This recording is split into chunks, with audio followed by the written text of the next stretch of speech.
War is Kind by Stephen Crane. War is Kind by Stephen Crane. Yes. This is a poem that comes under the theme of conflict in your syllabus. Now, in this poem, we are going to study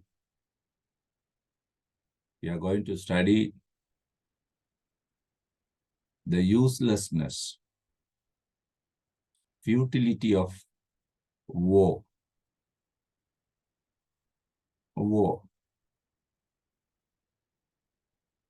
The poet is Stephen Crane. He's an American poet.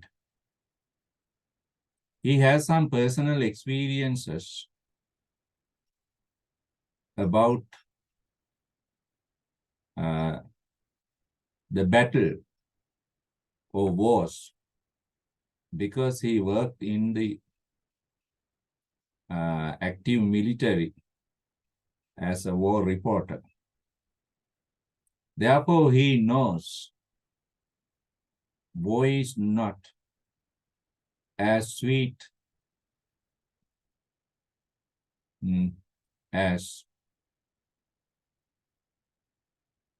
many other people believe, especially the creators of the war. You know, in our society, some people appreciate war. Some people depreciate or reject war. Some people say war is for peace. War is for peace. But there is one reality in war. What is that one reality? What is that one reality? War is destructive. War destroys people's lives. War destroys people's property. War does not bring any peace. War destroys peace. That is the one reality of this war. It is this truth Stephen Crane discusses in this poem. This is really an anti-war poem. What is anti-war poem? Against war.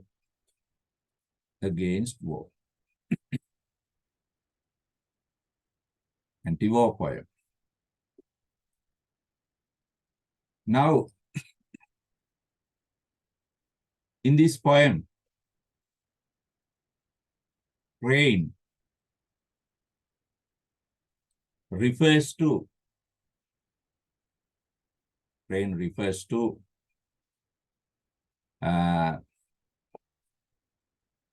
some sectors of society.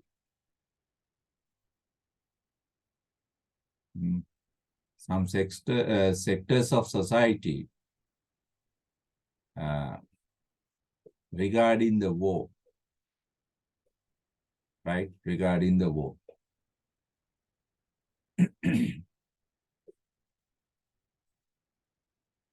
Crane does not agree with the concept idea that war is for peace. Crane says, war does not bring about any peace, but it destroys peace of society, peace of people's mind. People's mind. Now let's go to the poem. Let's go to the poem. War is kind. Now you look at the title of the poem. Kind. Voice personified as a kind person. Voice personified as a kind person. But we know voice not kind. Voice unkind. It kills people. It damages property. Now, therefore, this title is an ironic title. ironic, note it down. Ironic title. What do you mean by irony? The poet says woe is kind, but the real meaning the poet wants to say is that woe is not kind. Ironic means giving the opposite meaning.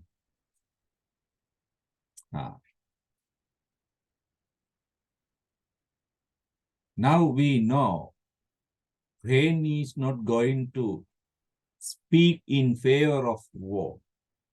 Crane is going to reject war, to oppose war, and the people who create war. Now, let's read. Do not weep, maiden, for war is kind. You see? Do not weep, maiden, because, for means because here, war is kind. Because your lover threw wild hands towards the sky, and the affrighted steed ran alone. Do not weep, war is kind. Now here, Rain is speaking to a young woman, a young girl, unmarried. Maiden means unmarried girl. Now this girl is crying. Why? She's weeping. Why? She has lost her lover in the battlefield. Her lover is a soldier, and the soldier lover is killed in the battlefield. Now this girl is crying, weeping over that death. That is the situation. Crane says, don't cry, my dear child, my dear girl. War is kind. The kind war has taken your lover's life. You see irony. He hates war. He's angry with war. Because your lover threw wild hands. You see, wild hands means frightened hands. Wild hands towards the sky. Now you can imagine. The poet creates a visual imagery of a soldier who is being killed in the battlefield. Before his death, he calls upon the sky. The sky means God, heaven. He calls upon heaven for mercy to save his life. You see, this is soldier's life in the battlefield. Soldier's life. Wild hands, frightened hands. The poet creates a general picture of all soldiers, young soldiers, who are killed mercilessly in the battlefield. After soldiers' death, a freighted steed, frightened, horrified, freighted means, steed means horse, his horse, returns home without the soldier. That horses returning home is symbolic of soldier's death. Therefore, Crane requests this young girl, don't cry, my dear. He repeats, you see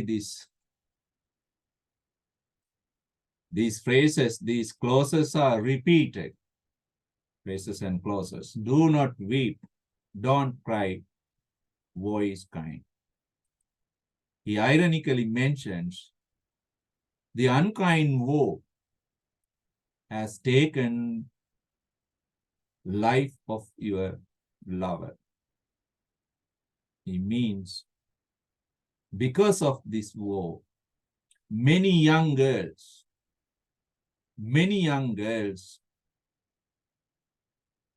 lose their future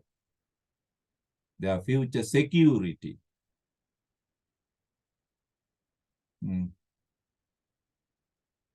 They have no life.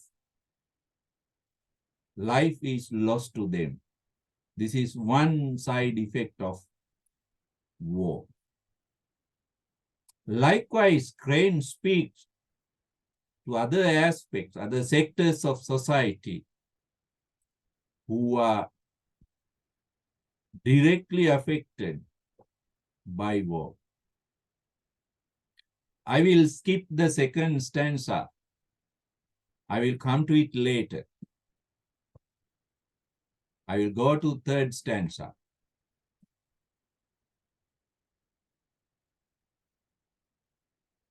I will go to third stanza, skipping the second. I will come to the second stanza later. A field where 1,000 corpses lie.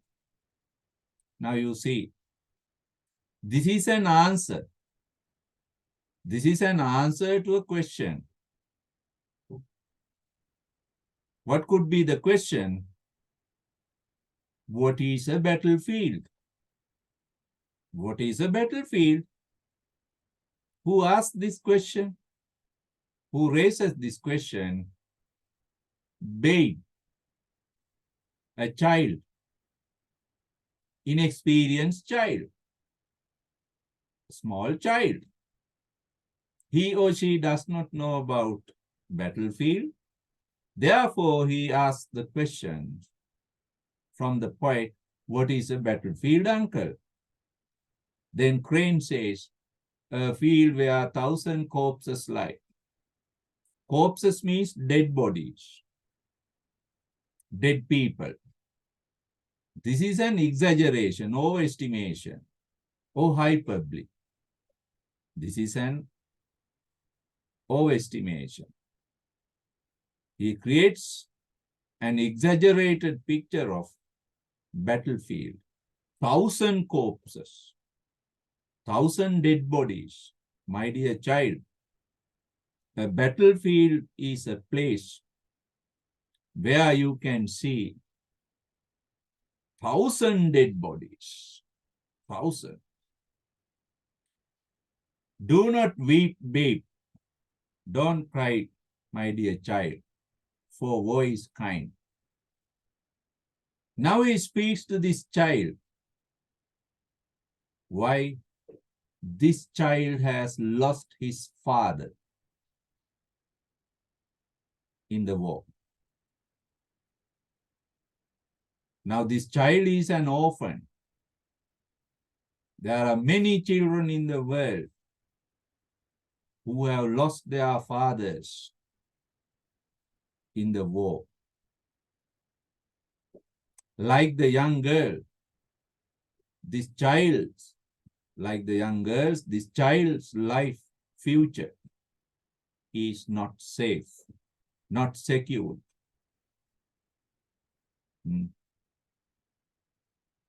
Now the poet describes to this child how his father was killed. Because your father tumbled in the yellow trenches, tumbled, tossed up. Now this father is attacked with some kind of bomb. It could be a bomb blast. That's why father goes up, tumbles up in the yellow trenches, deep bunkers. Trenches means bunkers. Your father was killed in deep yellow earthly bunkers. Rage at his breast, rage, attacked, raged. Breast means chest. The bomb attacked. It could be a gas bomb or some other bomb. Attack your father's chest. Gulped. He swallowed his own blood and died. This is a horrific visual image of killing people in the battlefield. There is no sympathy. There is no mercy.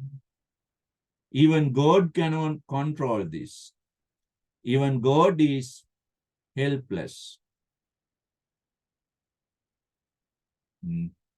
God is helpless.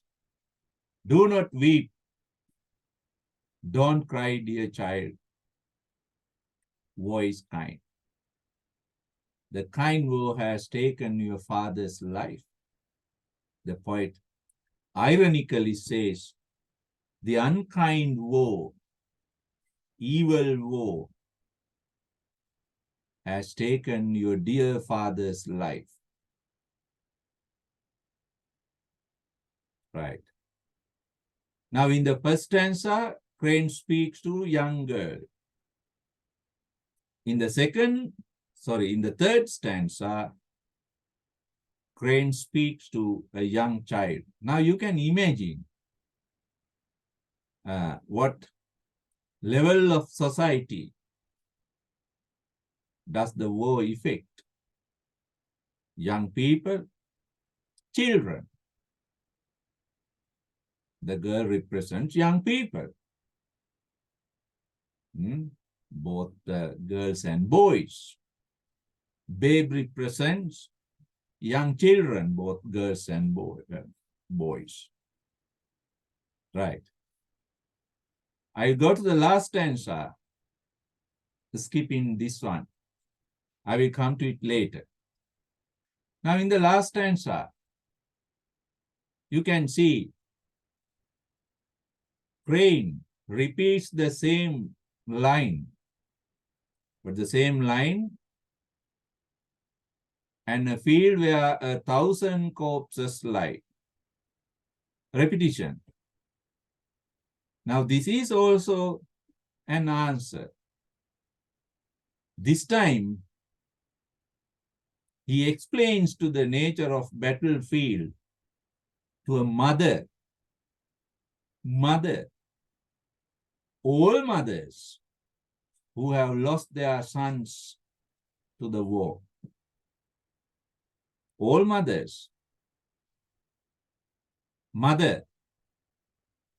A battlefield is a place where there are thousands of dead bodies of young people, your sons.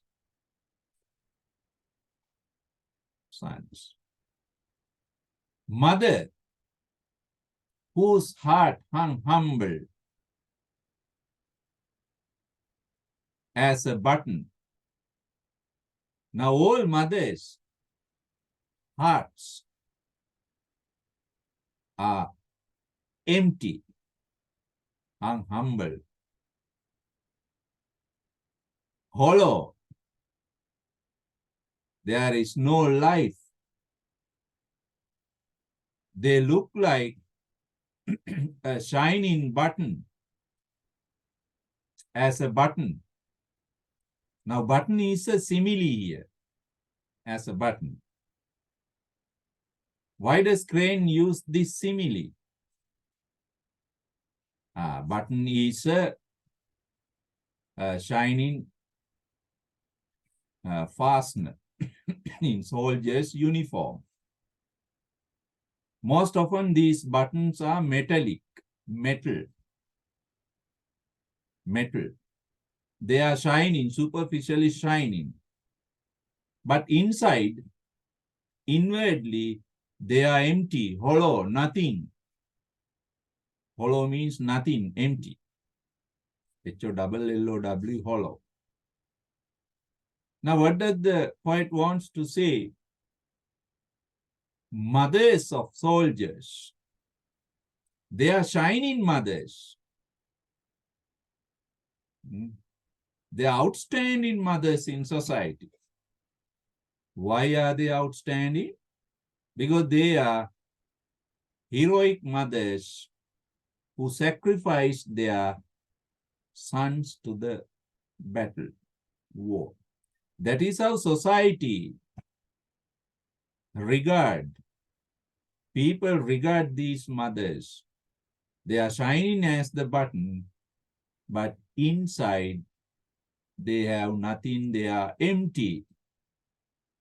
They have no spirit. Their spirit, their life is also gone with the dead son. Dead son.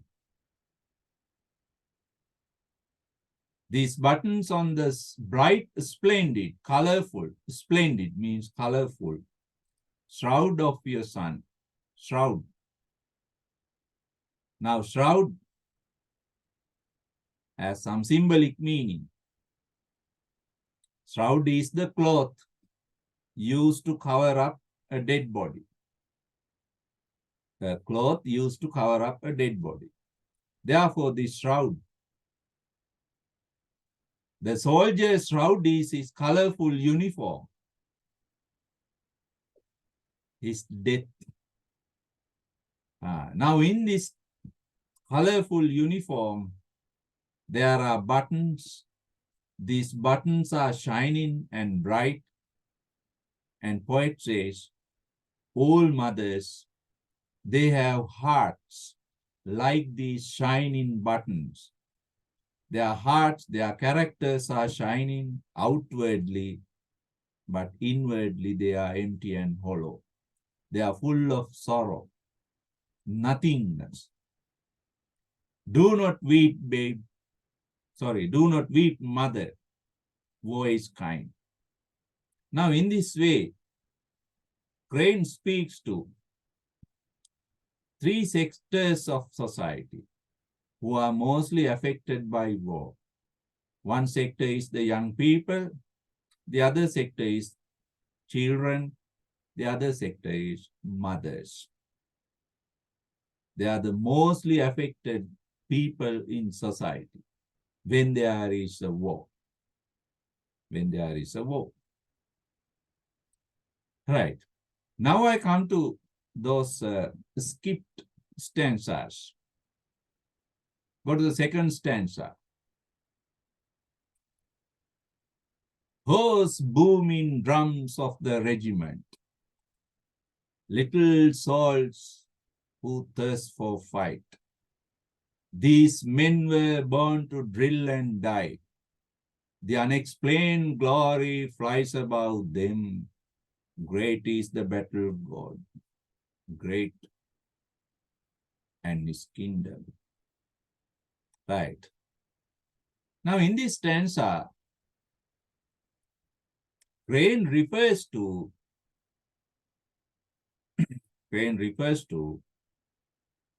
the people who support war, who admires war, who advocate war. These people admire war. Especially the rulers and the military.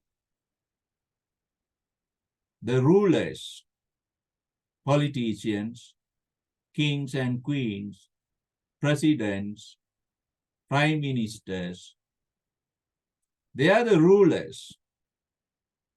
They are the battle god. Battle gods. Great battle gods. They are very powerful. These rulers who create wars are very powerful. Very powerful. Great is the battle god. Great his kingdom, his power. His state is very powerful. Right.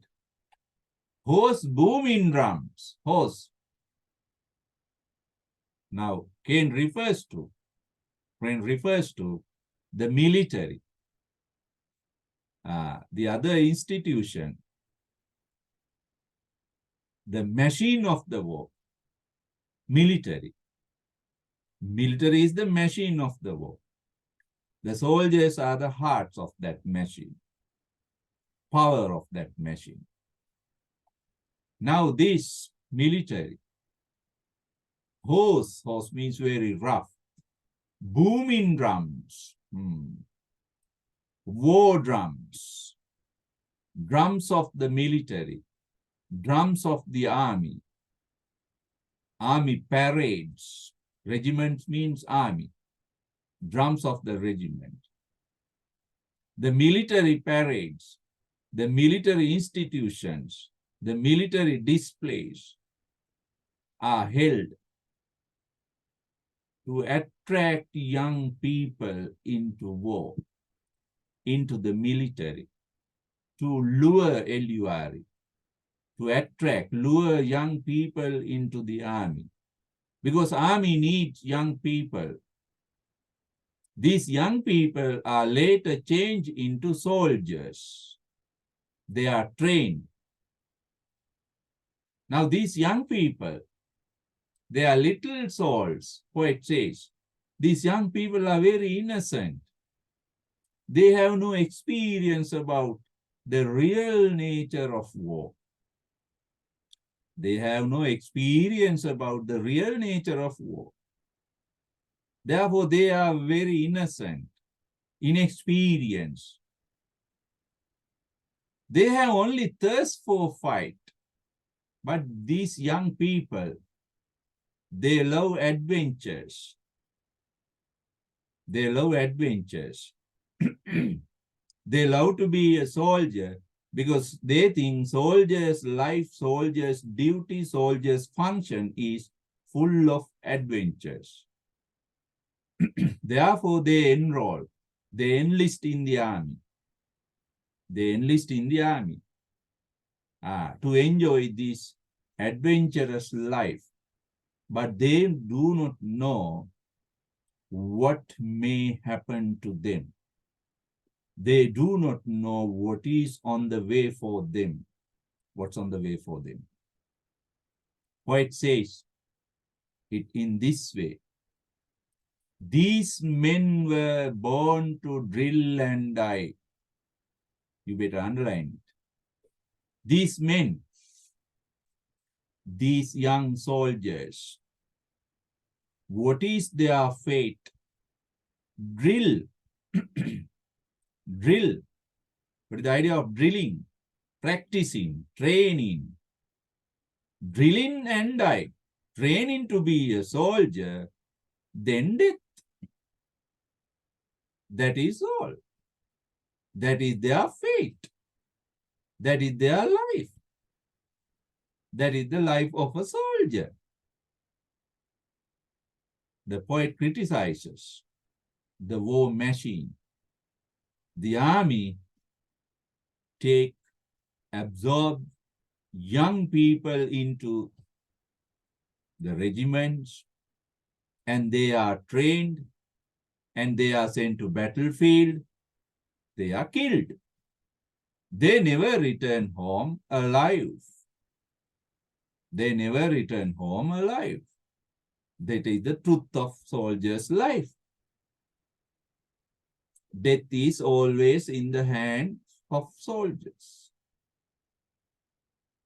Society, rulers, they deceive young people. by promising various things. By promising various things. Social glory, unexplained glory, unknown glory. Glory means recognition, respect, and love. There is some recognition, social respect for the soldiers in that society. Soldier is a heroic character. He is a patriotic person. He fights for the country. Likewise, you are a brave man. You are a brave soldier. They are the glories. Because of these glories, young people are attracted to the military, to the army. And great is the battle god. The rulers, they never let go the young people free because there are no other jobs, other employments in society. The only employment is to be a soldier. Therefore, young people, sometimes they get into the army as a livelihood, as a job. Now, whatever it is, all young people who go into the army rarely return home. That is the naked truth. That is the naked truth. Then the other stanza I skipped. Rain further continues his criticism on this military and political mechanism, procedures which create war. Swift blazing flag of the regiment. Again, he refers to army, the colorful, swishing flags. These colorful flags, they attract young people. The army's colorful uniform attract young people into the military. Eagle with crest, they look like eagle. Now, eagle is symbolic of power, heroism, bravery. Now, these soldiers, they look like eagles with crest. Crest means that decorative part of a soldier's hat. Crest. Golden, red and golden crest. Crest is symbolic of soldier's beauty, soldier's bravery.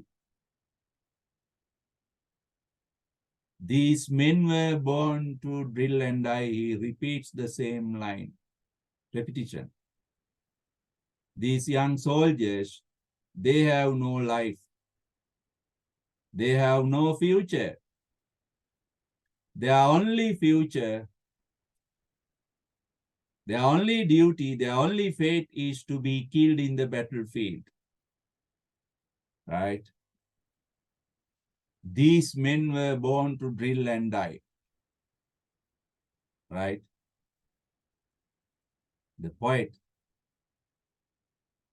criticizes further society, the people, the army, the rulers who support and advocate wars. Now, these soldiers are brainwashed. What do you mean by brainwashed? You are given some new ideas, new attitudes, replacing your old attitudes, old thoughts. Brainwash, a new kind of education. What is this new kind of education? Point for them the virtue of slaughter. Virtue of slaughter. What is slaughter? What is slaughter? Slaughter means killing, especially killing animals. Killing animals.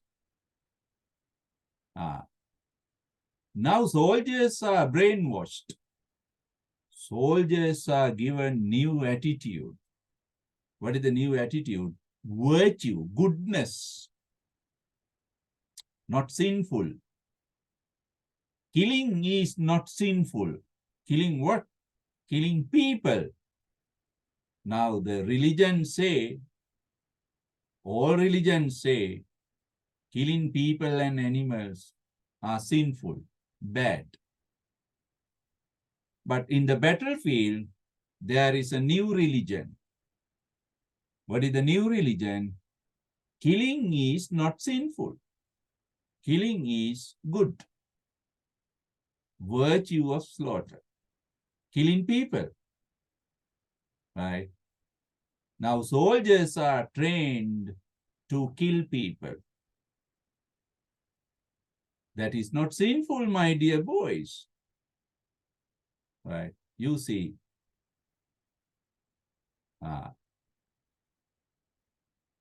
How young soldiers, they are little souls, but later they are changed into killing machines, removing their hearts. Their human heart is removed. They are just killing machines with the machine guns. Make plain to them, explain to them the excellence of killing. Excellence. Again, great. Killing is excellent. Great. Don't worry. If you kill a man in the battlefield, it's an excellent job. These are the new attitudes, new morals, war morals, actually. These are war morals taught to soldiers in their training. When they are drilling as soldiers, they are given this education. What education? Killing is excellent. Killing is virtuous. Their human heart is removed.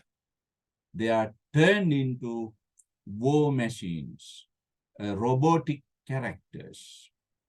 Robotic characters by the rulers, hungry rulers, power-hungry rulers.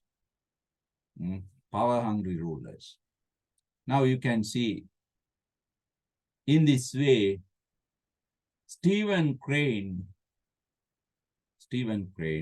sympathizes with the people who are affected with the war, by the war, and also criticizes the people who create wars, Now, this is the reality of war. Whoever says whatever about wars, war is destructive. We gain nothing. We do not gain nothing from the war, nothing good, only destruction, only death. We gain from war. This is what Stephen Crane discusses in this poem. Now you know, War is Kind is really an anti-war poem. Anti-war poem. Because it depicts the realistic nature. It depicts the realistic nature of war. I think you may have now the idea of this poem and the theme, the message that it conveys or passes to the readers. Okay.